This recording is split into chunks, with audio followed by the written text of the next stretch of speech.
Hello student, welcome back to my YouTube channel Arihant lecturer. Guys, आज के इस video में हम बात करने वाले हैं हिंदी के 5 सबसे महत्वपूर्ण वायरल निबंध, जो कि 110% गारंटी के साथ मैं कहता हूं कि ये आपके बोर्ड एग्जाम में आना तय है। ठीक है, ये जो निबंध है ना, आपके बोर्ड एग्जाम में 100% छप चुका है।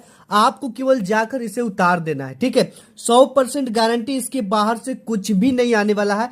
ये जो निबंध है ना, वो काफी वायरल निबंध है। निबंध लिखने का सही तरीका हम देखेंगे। देखो, मैं ये भी बताऊंगा कि टॉपर कैसे लिखते हैं और एक सामान्य सा स्टूडेंट कैसे लिख कर आता है, कि उसके नंबर कटना तय होते। देखो, यही सब चीजें होती, निबंध, खंड काव्य वगैरह, यहीं पे आपके नंबर कटते हैं। ठीक है, तो इन्हीं नंबर को हम बचा ले तो हमारा 1% तो बन जाएगा। जिसे देखो, निबंध लिखने का सबसे सही एवं टॉपर ट्रिक, 100 में 100 नंबर दिलाऊंगा, आपका एक भी नंबर नहीं कटने दूंगा, ये मैं गारंटी देता हूं। मैं खुद कॉपी चेक करता हूं, पर्सनल मेरी ये एक्सपीरियंस है। ठीक है, जिसे देखकर टीचर पूरा आपको नंबर देगा, एक भी नंबर नहीं काट सकता कोई भी टीचर, एक भी नंबर नहीं कटने दूंगा, ये मेरी गारंटी है।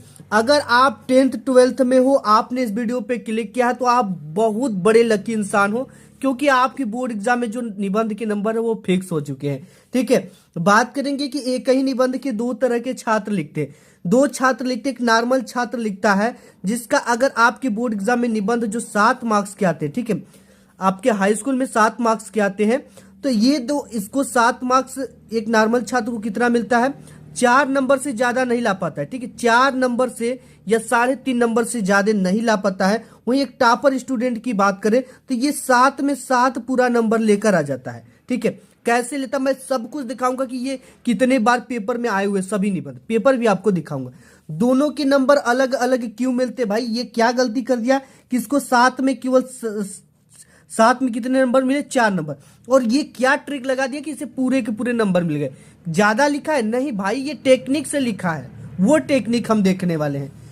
अब देखो, सबसे इंपॉर्टेंट जो निबंध 110% मेरे पास जो हिंदी की वायरल पेपर, उसे मैं दिखा देता हूं। देख सकते हो हमारे पास ये हिंदी की सभी पेपर है। ठीक है, इतने पेपर है और इतने, मैं आप भी देख लो, किसी भी ईयर का पेपर आप उठाकर देख लो, अगर इससे बाहर एक भी निबंध आया तो मैं, एक भी बाहर नहीं आया। ठीक है, तो ये निबंध, सबसे पहले हम इसको देखते हैं कि इसमें कौन सा निबंध आया हुआ है। देख सकते हो, भ्रष्टाचार कारण एवं निवारण, जल ही जीवन है, मेरी प्रिय पुस्तक सदाचार। ठीक है, सभी इंपॉर्टेंट जीवन परिचय है इसमें, जितने भी जीवन परिचय हैं। अब इसमें देख सकते हो, विज्ञान वरदान या अभिशाप, भ्रष्टाचार कारण और निवारण, पर्यावरण प्रदूषण की समस्या और समाधान, छात्र जीवन में अनुशासन का महत्व, ये देख सकते हो इतने नंबर का है। हमारे पास जितने भी पेपर हैं, ठीक है, सभी में ये इंपॉर्टेंट है और ये 110% आता भी है। ठीक है, अब यहाँ पे देख सकते हो, पर्यावरण प्रदूषण, आतंकवाद की समस्या समाधान, विज्ञान वरदान या अभिशाप, मेरे प्रिय कवि तुलसीदास। अब इसके बाद और भी पेपर है जिसमें मैं आपको दिखाऊंगा। ठीक है, तो सबसे पहले हम एक एक चीजों को देखेंगे। यहाँ पे पहला है पर्यावरण प्रदूषण की समस्या और समाधान, दूसरा है बेरोजगारी की समस्या और समाधान। ठीक है, तो सबसे पहले हम दूसरे वाले नंबर को देखेंगे, फिर इसको देखेंगे, यानी पांचों को इस वीडियो में हमें देखना है। तो सबसे पहले हम देखेंगे बेरोजगारी की समस्या और समाधान लिखने का सही तरीका क्या है। सबसे पहले आपको निबंध लेखन ऊपर हेडिंग डालनी है एंड प्रश्नोत्तर संख्या जो भी है डाल देना है। हेडिंग फिर डालनी बेरोजगारी की समस्या पर निबंध, जिस पे भी हम निबंध लिख रहे हैं उस पर लिखने के बाद नीचे अंडरलाइन स्केल से 2 पाई खींच देनी है। ठीक है, ये चीजें जब समय बाद में बचता है तब करना। रूपरेखा सबसे इंपॉर्टेंट चीज होती है, रूपरेखा। एग्जामिनर यहीं से देख लेता है कि आप किस किस टॉपिक पे पूरे इसको कवर किए हो निबंध को। ठीक है, तो प्रस्तावना हम हेडिंग देखेंगे। दूसरा, बेरोजगारी का अर्थ क्या होता है, बेरोजगारी का कारण क्या है, बेरोजगारी को रोकने का उपाय, उपसंहार। ठीक है, सभी को देखेंगे। प्रस्तावना में है, बेरोजगारी की समस्या हमारे देश की एक प्रमुख समस्या है, यह दिन प्रतिदिन बढ़ती ही जा रही है। इससे एक ओर गरीबी, भूखमरी, तो दूसरी ओर युवकों में आक्रोश तथा अनुशासनहीनता भी बढ़ावा मिलता है। चोरी, डकैती, हिंसा एवं आत्महत्या आदि अनेक समस्याओं का मूल कारण बेरोजगारी है। ठीक है, इसका नेक्स्ट हेडिंग यहाँ पे है, बेरोजगारी का क्या अर्थ है, जब कोई योग्य तथा काम करने के लिए इच्छुक व्यक्ति प्रचलित मजदूरी पर काम करता है हो और उसे काम न मिले तो उसी अवस्था को बेरोजगारी कहते हैं। अगर आप पढ़ लिख लिए, अगर आपको उस अनुरूप काम नहीं मिलता तो आप बेरोजगार हो। ठीक है, बेरोजगारी कहते हैं बालक, वृद्ध, अक्षम एवं अपंग व्यक्ति को बेरोजगारों की श्रेणी में नहीं रखा जा सकता क्योंकि वे काम करने के योग्य नहीं होते। ठीक है, जैसे कोई अपंग व्यक्ति है, कोई दिव्यांग व्यक्ति है, तो वो काम, अंधा व्यक्ति तो काम नहीं करेगा, उसे बेरोजगारों की श्रेणी में नहीं रखा जा सकता। बेरोजगारी का क्या कारण हो सकता है? बेरोजगारी के कुछ प्रमुख कारण है, इस प्रकार है। जनसंख्या में तीव्र गति से वृद्धि, सबसे बड़ा तो यही कारण है।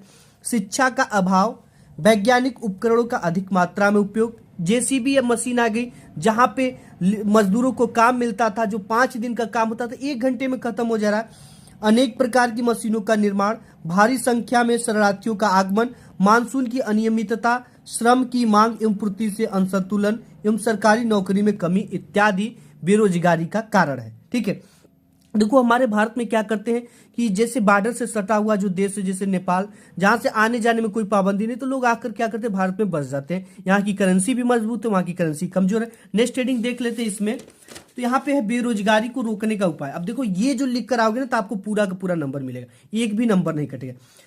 रोकने का क्या उपाय हो सकता है? बेरोजगारी को दूर करने के लिए निम्न तरीकों को अपनाए जा सकते हैं, अपनाना चाहिए। जनसंख्या वृद्धि पर सबसे पहला तो आप नियंत्रण लगा दो। परिवार नियोजन को विस्तारित करना चाहिए, ठीक है, और इसकी जानकारी सभी को देना चाहिए।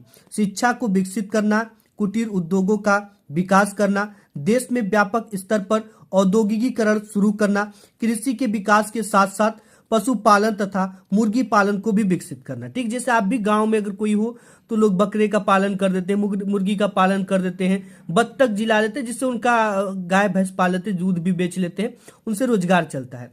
इस सड़कों का निर्माण, रेल परिवहन का विकास, पुल निर्माण, मनरेगा को सुचारू रूप से चालू करना इत्यादि बेरोजगारी की रोकने का उपाय हो सकता है। उपसंहार, लास्ट हेडिंग सबकी फर्स्ट और लास्ट हेडिंग सभी निबंध का सेम होता है।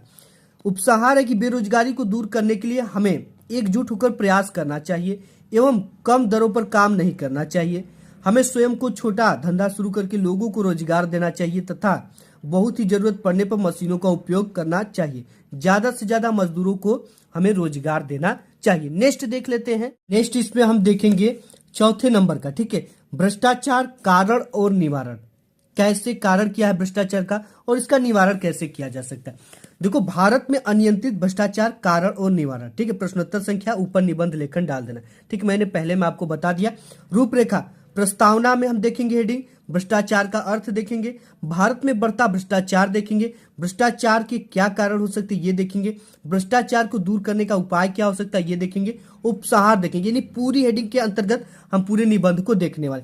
प्रस्तावना, सामान्य रूप से नीति या विधि से विरुद्ध कोई भी कार्य भ्रष्टाचार कहलाता है। यानी कोई भी नियम है, जैसे कि नियम है कि घूस मत लीजिए सरकारी में, लोग घूस पकड़ लेते, पैसे ले लेते, तो नियम के विरुद्ध वो ही भ्रष्टाचार है। पुलिस वाले आपसे घूस ले लेते, वही भ्रष्टाचार है। ठीक है, यही इसका अर्थ है, कहलाता है। किसी ने ठीक ही कहा है कि इस समय पूरा देश ही भ्रष्टाचार के हाथों में बंधक बन गया है। ठीक है, चाहे वो जो हो। नेक्स्ट देख लेते हैं, भ्रष्टाचार का अर्थ क्या है? भ्रष्टाचार का अर्थ है भ्रष्ट आचरण, यानी अर्थात स्तर से गिरा हुआ आचरण। ये देश समाज को भ्रष्ट कर देता है। ठीक है, ऐसे आचरण से आपको बचना चाहिए, लेकिन लालच एक बुरी चीज है जो कि भ्रष्टाचार करने पर मजबूर कर देती है। भारत में बढ़ता भ्रष्टाचार। देखो, भारत में भ्रष्टाचार की समस्या देशव्यापी बन गया है। संसार का कोई ऐसा देश इससे अछूता नहीं है जो भ्रष्टाचार में लिप्त ना हो। भ्रष्टाचार के कारण क्या हो सकते हैं? भ्रष्टाचार के कुछ प्रमुख कारण इस प्रकार हैं। चुनाव प्रणाली का दोषयुक्त होना, शिक्षा का गिरता स्तर, चलचित्र मतलब कि जो सिनेमा होता है, दूरदर्शन, भ्रष्ट मंत्री एवं शासक, राष्ट्रीय चरित्र का अभाव। ठीक है, देखो आपके चलचित्र सिनेमा से भी लोग भ्रष्टाचारी बन जाते हैं, उनके जैसा देखकर बनने की कोशिश में, वो कैसे डकैती करता था, गुंडा, ये सब चीजें देखकर। दूरदर्शन, भ्रष्ट मंत्री एवं शासक, राष्ट्रीय चरित्र का अभाव। ठीक है, नेक्स्ट यहाँ पे है भ्रष्टाचार को दूर करने का क्या उपाय हो सकता है? भ्रष्टाचार को दूर करने का उपाय निम्नलिखित है। उच्च शिक्षा का प्रसार करना। भारत में सबसे अधिक भ्रष्टाचार शिक्षित वर्ग में ही है। जो सबसे ज्यादा शिक्षित हो सबसे ज्यादा भ्रष्ट है, ऐसा नहीं कहा जा सकता, लेकिन कुछ लोग हैं। अतः सबसे पहले शिक्षित वर्ग के नैतिक व आध्यात्मिक स्तर को उठाया जाना चाहिए। बालकों को नैतिक व आध्यात्मिक शिक्षा के साथ साथ धार्मिक शिक्षा भी अवश्य देनी चाहिए। इससे बच्चा ये डरेगा कि मैं इसको करूंगा तो मुझे भगवान पाप देंगे। ठीक है, तो ऐसे लोगों में डर होता है, तो धार्मिक शिक्षा जरूरी है। राजनीतिक नेताओं के नैतिक स्तर को ऊंचा उठाना। भ्रष्ट राजनेता के कारण और उनके द्वारा भी कई प्रकार का भ्रष्टाचार होते हैं। मतदान में भी अनेक भ्रष्ट तरीके अपनाए जाते हैं, आप न्यूज़पेपर में देखे होंगे। इसके बाद जो व्यक्ति चुनाव जीतकर सत्ता में आ जाता है वे चुनाव प्रचार प्रसार में व्यय की गई सभी राशि को अनुचित साधनों से वसूलने का प्रयास करता है। भाई एक प्रधान ही आप अपने गांव का देख लो, वो क्या करता है, खूब पैसे खर्च करता है, खूब अपना दारू वगैरह पिलाता है, तो वो वसूलेगा नहीं तो क्या करेगा आप बताओ। ठीक है, तो वो भी वसूलता है, ये भ्रष्टाचार है।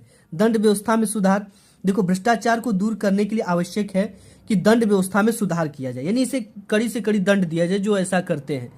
पुलिस विभाग में भी सुधार करनी चाहिए, क्योंकि ये लोग भी भ्रष्टाचार होते हैं, सभी नहीं होते हैं लेकिन भाई कुछ ना कुछ होते हैं। भ्रष्टाचार फैलाने वाले व्यक्ति को नौकरी से सीधा का सीधा हटा देना चाहिए, ठीक है ना। हाँ, उपसंहार क्या है इसकी लास्ट, भ्रष्टाचार देश की सबसे गंभीर समस्या है। देश के अस्तित्व के लिए यह सबसे बड़ी चुनौती है। हम सभी को अपने देश को भ्रष्टाचार से बचाने के लिए कार्य करना होगा, ठीक है। ये हो गई इसकी, नेक्स्ट देखते हैं, ये पूरी इसी तरह से आपको। इसके बाद हम नेक्स्ट देखेंगे ये विज्ञान वरदान या अभिशाप, ठीक है। 110% ये सभी इंपॉर्टेंट है, आएंगे आपके बोर्ड एग्जाम में। तो सबसे पहले प्रश्नोत्तर संख्या डाल लेना, विज्ञान वरदान या अभिशाप, हेडिंग डाल लेना। रूपरेखा प्रस्तावना, विज्ञान वरदान है, विज्ञान की देन, विज्ञान वरदान या अभिशाप, उपसार, इन सभी हेडिंग के अंतर्गत हम पूरे निबंध को कवर करने वाले हैं। प्रस्तावना क्या है, विज्ञान आज ईश्वर की भांति सर्वव्यापी हो गया है। मानव जीवन का कोई ऐसा क्षेत्र नहीं है, कोई ऐसा कोना नहीं है जहां विज्ञान न हो, जहां विज्ञान अपनी कदम न रखा हो। विज्ञान की बदौलत आज मानव जीवन एक रंगीन कल्पनाओं का सुनहरा संसार बन गया है। विज्ञान वरदान है कैसे, विज्ञान मानव जीवन के लिए एक वरदान स्वरूप है, क्योंकि विज्ञान ने वह कर दिखाया जो हम अपने कभी कल्पना नहीं किया था, ठीक है। विज्ञान कई क्षेत्रों में अपना परचम लहराया है। नेक्स्ट हेडिंग है विज्ञान की देन क्या है।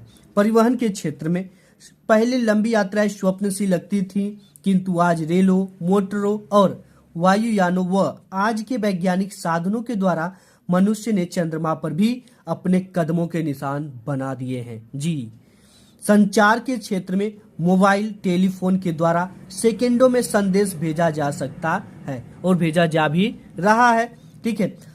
और दैनिक जीवन में क्या है, हमारे दैनिक जीवन का प्रत्येक कार्य विज्ञान पर आधारित है। विद्युत हमारे जीवन का महत्वपूर्ण हिस्सा बन गया है। चिकित्सा के क्षेत्र में विज्ञान क्या दिया है, आज विज्ञान के ही कारण चिकित्सा में अनेक दवाओं, यंत्रों आदि से उन रोगों को ठीक किया जाता है जो कभी कभी ठीक नहीं हो सकते थे, जिनके ठीक होने की कोई उम्मीद नहीं थे, आज उसको भी ठीक किया जा रहा है। नेक्स्ट हेडिंग यहाँ पे देख लेते हैं हम, विज्ञान वरदान या अभिशाप दोनों है, ठीक है। विज्ञान वरदान या अभिशाप दोनों है, किंतु सारे विनाश के लिए उत्तरदायी नहीं ठहराया जा सकता है। विज्ञान तो एक शक्ति है जिसका उपयोग अच्छे और बुरे दोनों तरह के कार्यों के लिए किया जाता है। जैसे एक गन है, ठीक है, गन क्या है, एक शक्ति है। आप चाहो तो गन से क्या करो, दूसरे को मार दो, ठीक है, या अपने को भी मार लो। तलवार है एक तरह से, यह एक तलवार है जिससे शत्रु का गला भी काटा जा सकता है और अपना भी गला काटा जा सकता है। उपसंहार क्या है, यदि विश्व के वैज्ञानिक विध्वंसात्मक आविष्कारों की प्रवृत्ति का त्याग कर मानवीय कल्याणों के प्रति उन्मुख हो जाए तो शांति का साम्राज्य स्थापित हो जाएगा। लेकिन कौन देश मानेगा, वो भी परमाणु बम बनाएगा, जिसका मतलब कि वो और भी दूसरा बम बनाने लगेगा, ठीक है। तो मतलब कि मानव कल्याण से ज्यादा वो बम बनाने में ध्यान दे रहे हैं। सर्वत्र प्रेम और सद्भावना व्याप्त हो जाएगा और ये पृथ्वी स्वर्ग बन जाएगी। नेक्स्ट देख लेते हैं, नेक्स्ट आपका है तीसरा, आतंकवाद कारण और निवारण देखेंगे, ठीक है। तो सबसे पहले प्रश्नोत्तर संख्या डाल लेना, आतंकवाद समस्या और समाधान। प्रस्तावना डालेंगे, आतंकवाद हिंसा का एक ऐसा गैर कानूनी तरीका है, हिंसा का, ठीक है, आतंकवाद हिंसा का एक ऐसा गैर कानूनी तरीका है जो लोगों को डराने धमकाने के लिए आतंकवादियों द्वारा प्रयोग किया जाता है। आतंकवाद लगभग दुनिया के सभी देशों में विस्तार रूप ले रहा है। हमारा भारत देश भी कई सालों से आतंकवाद से लड़ रहा है। आतंकवाद का अर्थ क्या है, कुछ लोगों के समूह द्वारा अन्यायपूर्ण और हिंसात्मक गतिविधियों को अंजाम देने की प्रक्रिया को आतंकवाद कहते हैं। जो लोग आतंकवाद फैलाते हैं या आतंकवाद का साथ देते हैं उन्हें हम आतंकवादी कहते हैं, ठीक है। नेक्स्ट हेडिंग है इसका, आतंकवाद का कारण क्या हो सकता है, ठीक है। देखो, आज हमारे देश में तेजी से बढ़ती जनसंख्या, गरीबी, बेरोजगारी, भूखमरी आदि के कारण ही लोग इनसे परेशान होकर आतंक का रास्ता अपना लेते हैं। प्रत्येक राष्ट्र एक दूसरे के प्रगति के पथ पर गतिरोधक उत्पन्न करते हैं, तो वो क्या करते हैं कि अपने देश में अपने अपने जगह पे आतंकवादियों को पनाह देते हैं, रहने का जगह देते हैं, खाने पीने का सामान देते हैं, जिससे कि दूसरे का देश आगे न बढ़ पाए। ठीक है, आपका पड़ोसी देश भी ऐसा ही है। ठीक है, तो इनसे आपको बचना है, ऐसे लोगों का साथ नहीं देना है। कुछ लोग होते हैं कि अपने ही देश में आतंकवादी को रख लेते हैं, पनाह देते हैं और वो आतंकवादी गतिविधियों को अंजाम देते हैं कुछ पैसों की लालच में। आतंकवाद की समस्या का समाधान कैसे हो सकता है? भारत सरकार ने आतंकवादी गतिविधियों को बड़ी गंभीरता से लिया है। भारत की संसद ने आतंकवादी गतिविधियों में लिप्त रहने वाले व्यक्तियों को कठोर दंड देना भी जरूरी है। आतंकवाद को रोकने के लिए जनता को शिक्षित होना सबसे ज्यादा जरूरी है। हेडिंग है उपसंहार। ठीक है, आतंकवाद और भारत क्रमशः मृत्यु और जीवन जैसे एक दूसरे के सामने खड़े हैं, अतः प्रत्येक जनता का उत्तरदायित्व है कि वह इसको समाप्त करने के लिए संघर्ष करे। यदि हम चाहते हैं कि हम और हमारा भारत देश शांतिमय रहे और अहिंसा के पथ पर चले, तो भारत के जन जन का यह नैतिक कर्तव्य है कि वह आतंकवाद के विरुद्ध आवाज उठाए। इसके बाद हमारी नेक्स्ट जो इस सीरीज में रखा गया, और ये सबसे वेरी वेरी इंपॉर्टेंट आपका ये निबंध है। ठीक है, निबंध लेखन, पर्यावरण प्रदूषण की समस्या और समाधान। ठीक है, इसको आइए देख लेते हैं। इसके लिए भी सबसे पहले हम निबंध लेखन हेडिंग डाल देंगे, प्रश्नोत्तर संख्या डालेंगे, पर्यावरण प्रदूषण की समस्या और समाधान हेडिंग डाल लेंगे, रूपरेखा, प्रस्तावना, प्रदूषण के प्रकार, पर्यावरण प्रदूषण के कारण, प्रदूषण को रोकने का उपाय, उपसंहार। इसके अंतर्गत हम पूरी ये निबंध को कवर करने वाले हैं।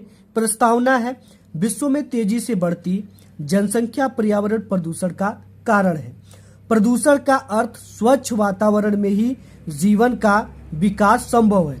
अपने आसपास का वातावरण दूषित हो जाना ही पर्यावरण प्रदूषण कहलाता है। ठीक है, वातावरण ऐसा हो जाए जिसमें हमें सांस लेने में प्रॉब्लम हो, देखने में प्रॉब्लम हो, जीने में प्रॉब्लम हो, तो उस वातावरण को हम कहेंगे कि यह पर्यावरण प्रदूषण हो चुका है।